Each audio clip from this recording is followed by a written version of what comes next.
지난 시간에 본 것처럼 솔로몬은 하나님께 일천번제를 드렸고, 단순히 일천번제 때문이 아니라 그에게 이런 마음, 즉 하나님 보시기에 좋은 마음이 있었기 때문입니다. 그런 까닭에 솔로몬은 지혜를 구했고, 하나님께서 그에게 지혜는 물론 그가 구하지 않은 부귀와 장수까지 선물로 주신 것이죠. 그리고 솔로몬은 하나님께서 주신 지혜와 부를 성전 건축을 위해서 사용을 했고, 특히 백성을 다스리는 데 사용을 했습니다. 하나님께서 주신 선물을 합당하게 사용한 것이죠. 하지만 점차 그 방향에서 어긋나게 됩니다. 이것이 솔로몬을 볼 때마다 느끼는 큰 안타까움입니다. 그 처음은 역대기는 이제 생략되어 있지만, 그 아내로 받아들인 애굽의 공주가 애굽에서 섬기던 우상들을 그대로 섬기도록 용인을 한 것입니다. 솔로몬은 그것을 그냥 작은 것으로 여겼는지도 모르겠습니다. 그렇지만 그것이 누룩과 같아서 온 나라 안에 우상 숭배적인 이 혼합 종교가 퍼지게 된 원인이 됩니다.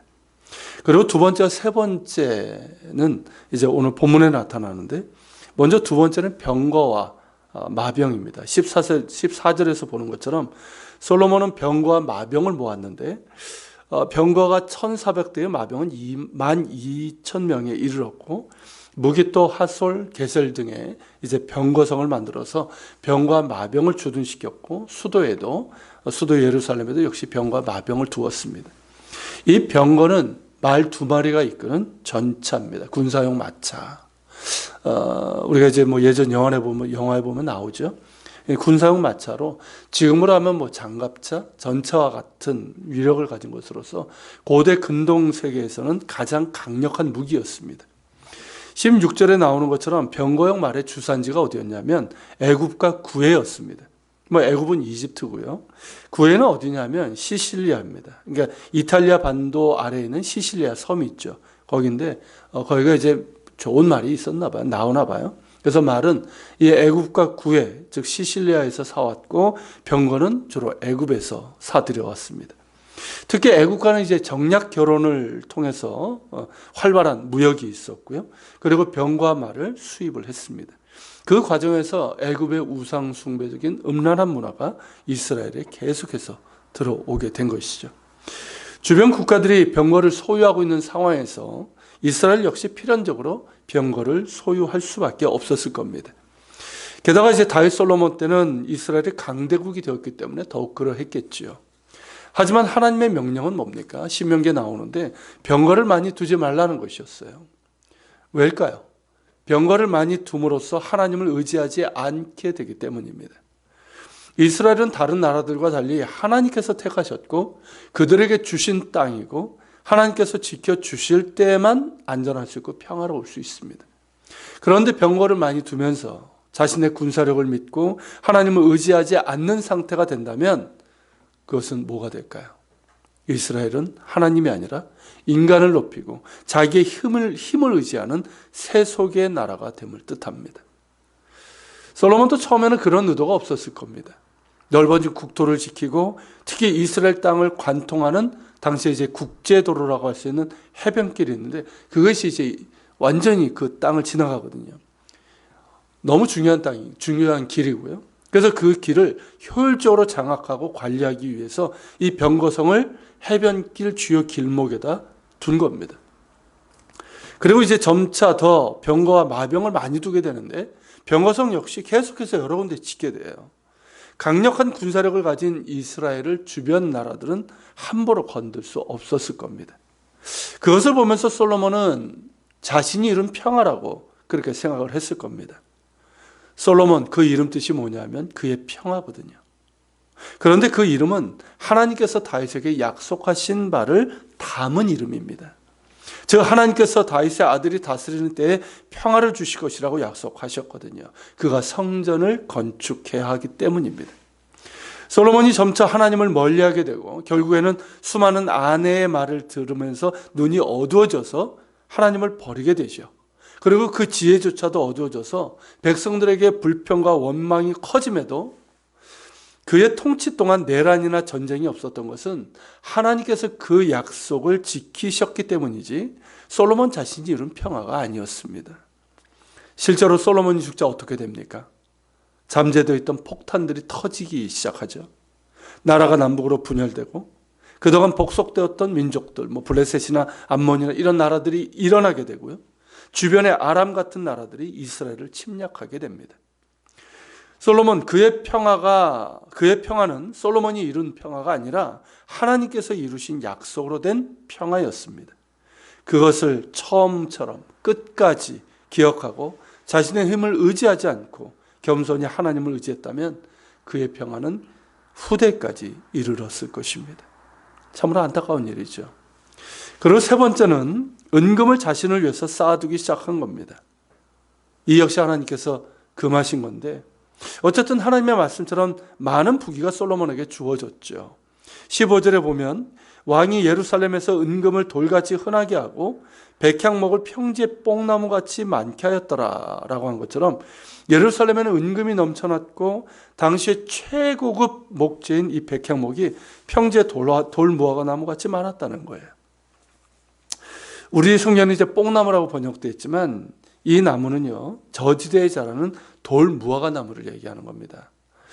열매가 이제 무화과 닮았지만 당도가 떨어지고 또 목재용으로도 고급 나무가 아니었습니다.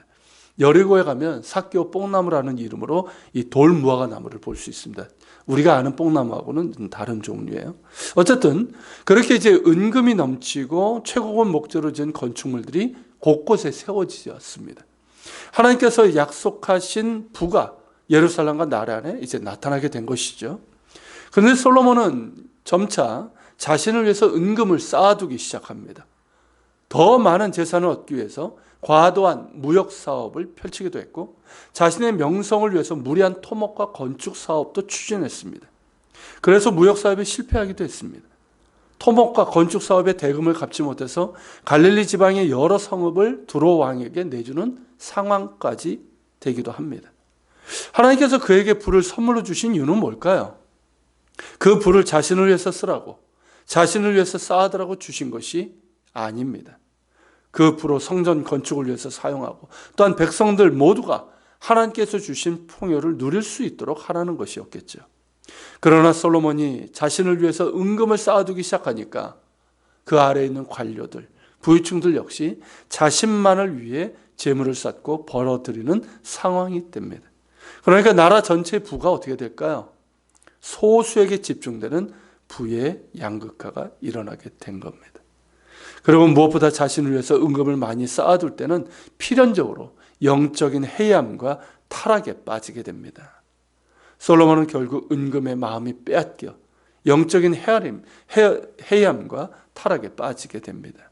이 역시 안타까운 일이죠.